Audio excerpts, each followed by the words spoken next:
Hey, what's going on, guys? Well, I got another knife review for you. Essentially, these are both the same exact knife. The only difference is the first one is a silver on black, and the other version is the all black. I would imagine the all black would be more popular. The silver on black, the model here is a B500B. Both these Balisongs are made by Bear Ops, okay? The other model is a lot longer and harder to remember. It's right there, B500 ALBK-B. All right, so essentially it's just the all black version. Bear & Sons Bear Ops knives come in this nice little box here. They both have their own little bag. You do get a little paperwork on the knife itself. You get this nice pouch here, okay, for storage, drawstring bag, which is pretty nice. A lot bigger than, like, say, the Benchmade bag that you would get with those knives. All right, so let's take a closer look at this Balisong here. All right, you can see it's an open design with some spacers on the handles. All right, interesting blade. You see there's a channel cut into the blade. It is spear point. This is flat ground on both sides. However, only one side actually is sharpened. The other side is basically a faux edge. All right, you can see the grind is not completely centered. You can see that towards the tip here. Okay, a little bit heavy towards the back ends. And for comparison, you can see it is the exact same thing on the black version. All right, it's not 100% symmetrical. It's pretty close, but it's slightly off. This channel does not serve any purpose other than to give the knife a different look. Now, when I saw this, the first thing it reminded me of was the old Paragon Auto, which has a very similar blade.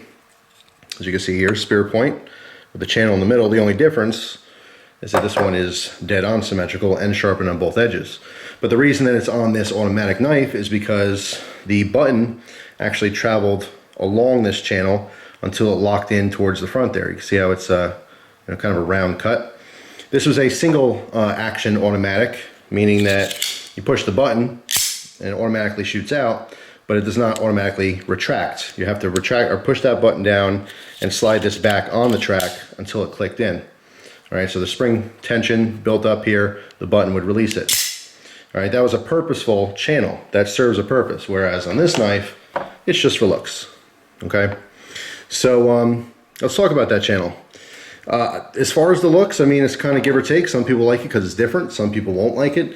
I could tell you from a usable standpoint, it does take away from the knife a little bit. If you're actually going to be using this, not just for flipping or recreation, you actually want to use this knife and cut things. It's just a place for stuff to get stuck into. It's going to create drag when you're cutting through things. So it takes away from the knife being more purposeful. However, most people who get Balisongs don't actually use them. They just like to flip them. So in that sense, it's cool. It's definitely different.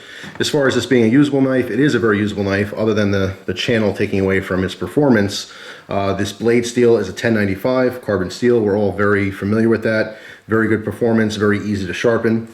The blade thickness on this is 0.14 inches thick, but that is really only at the very center here because it does taper down on both sides. And once again, it is only sharpened on one side. Even though it's a spear point blade, the back is dull. As far as the specs on this, our blade is a 4.3 inch blade. The handle is 5.3 inches, and overall it's 9.7 inches from very tip to the butt of the knife. The weight on this is 4.61 ounces. It actually is really, really great to flip. I mean, that's what a lot of people are going to want to know in a Balisong review. Not so much focusing on the performance of using the knife, because very few people actually use Balisongs, which is unfortunate because it's an awesome design, but legalities obviously kind of ruin that for a lot of people. I think more people would carry these if they could legally, but anyway, that's for a whole different video topic. They flip actually really, really nicely. Very, very smooth. There's bronze phosphorus washers, okay, in the pivots here. What I like about this design is they have a double tang pin. Now the tang pin keeps the separation so that when it's open, we have enough gap here for that to lock up nicely. It doesn't want to get loose or anything. It's not going to unlock on you unless you purposely try to, pop it open, which is nice. But again, that other pin is going to serve the same purpose in the closed position. It gives that gap. You have to have that gap in order to have your latch to be nice and tight. Okay, that's your locking mechanism. So, as far as the construction of this, It's very nicely done. We have aluminum handles here. One thing that I noticed on both knives, which I can't kind of wrap my mind around, is right here on the body screws. These two screws is what hold the spacer in. But if you look here, let me zoom in and show you this, because I really just don't get it. These screws are a little bit too set apart. In other words, I think they should be closer together, because what happens is, you can see, when they're drilling, the machines are drilling for these holes, it's literally touching the edge. And that's just, I mean, it looks to be poor workmanship. You know what I mean? I think this was, I don't know if, you know, this was poorly done. In other words, the machine was set up improperly so that the screws are actually set wider than they're supposed to be. But it's on both sides. All right. And it's actually on both knives, which is kind of shocking to me, because I thought this would be an error on, you know, one or two knives. I mean, maybe it's part of the same batch. It's important you guys let me know that if you have this knife, or any variant of this knife, if your knife is the same as this. I mean, because all they had to do was pull these screws together a tiny, tiny bit, and that would, it wouldn't have that problem.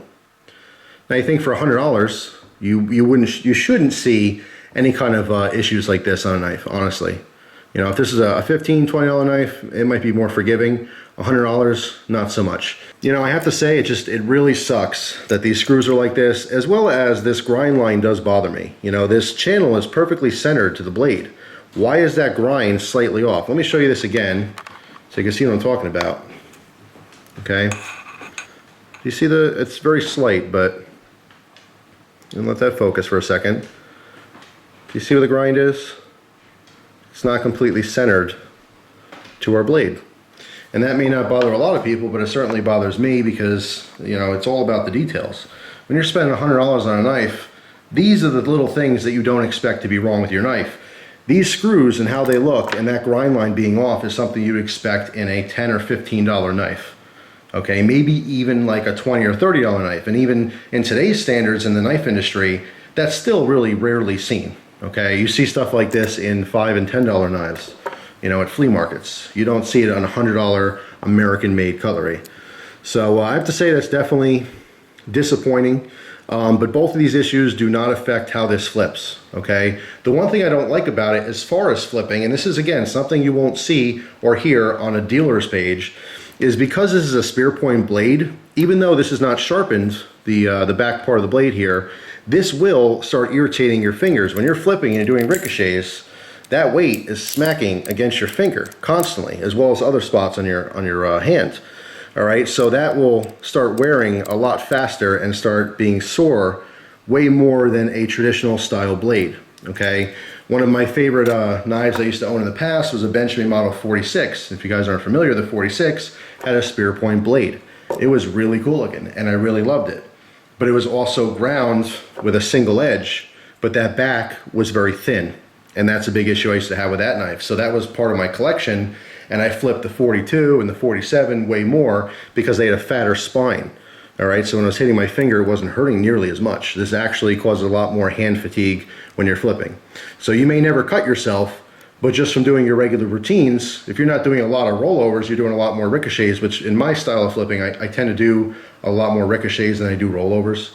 And I also focus a little bit more on aerials, but I get a lot of fatigue in my hand because of that. So spear point blade in general is going to be a little bit less comfortable to flip. But that aside, this still flips really, really nicely. It's extremely smooth out of the box. No issues with having to wait long to break it in. This one was a little bit smoother than the black one, and literally after maybe 3 hours of flipping or so, it broke in to be just as smooth as this. And I didn't do anything to it. I didn't touch the pivots. I didn't oil it. These came nice and oiled. You can see the hardware here, okay, is our Torx.